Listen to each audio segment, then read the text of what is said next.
before it's too late.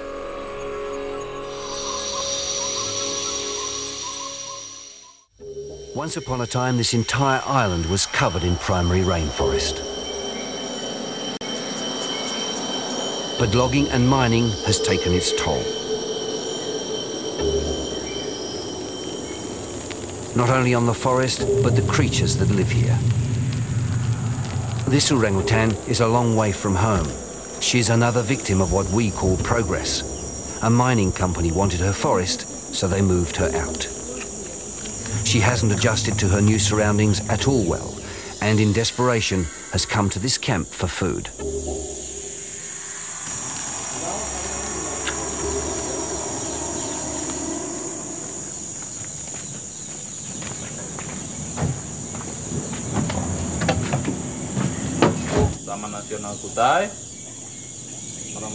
This situation is just one of the problems which Australian vet Chris Warren deals with. Chris is in charge of animal welfare at Indonesia's largest orangutan rehabilitation centre on the island of Kalimantan. Kalimantan is the world's third biggest island. It was once home to millions of orangutan. Today, there are less than a few thousand left. Yeah, we receive orangutans from all over Kalimantan. Not only in Kalimantan, but now there's a registered list of confiscated orangutans from Java, from other parts of Indonesia as well. We've received them from Manado, Bali, also from outside of Indonesia to other places that they've been smuggled, such as Taiwan.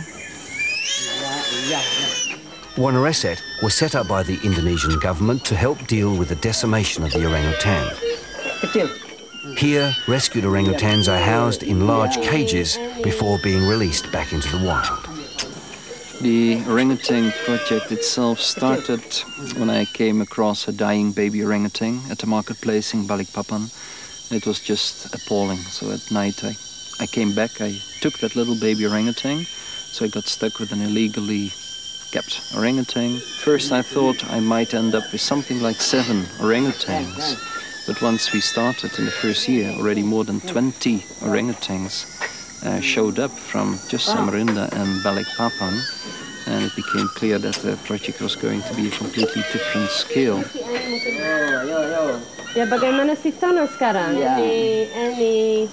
The animal he is talking about was an orphan. His mother had been killed by poachers who wanted to kidnap the baby to sell it.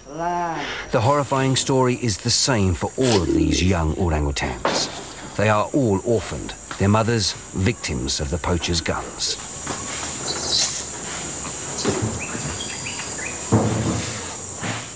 Usually the process in order to obtain a baby to sell in the black market is to kill the mother, which involves often a rather brutal slaughter. Usually the mother's shot, often the baby's killed in the process. It's estimated only 1 in 3 survive.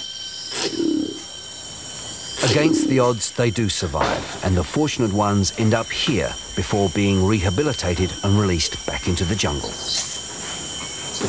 The stress of this upon a youngster like Constance here is great, and very few actually survive. Today, there are more than 100 baby and juvenile orangutan orphans being rehabilitated at One Reset.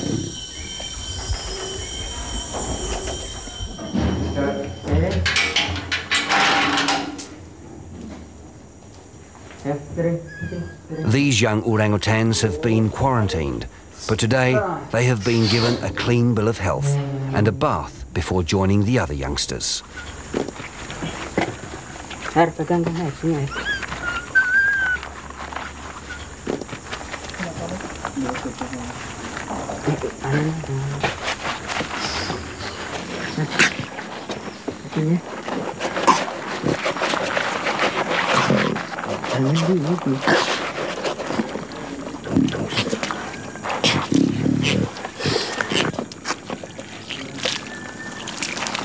This little guy may not much like having a bath, but compared to his previous life, he doesn't know how lucky he is.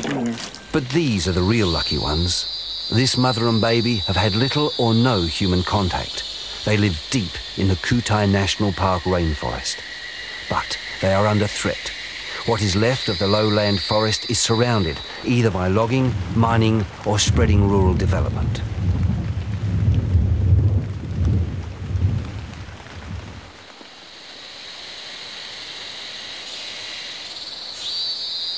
These animals are literally just hanging on to survival.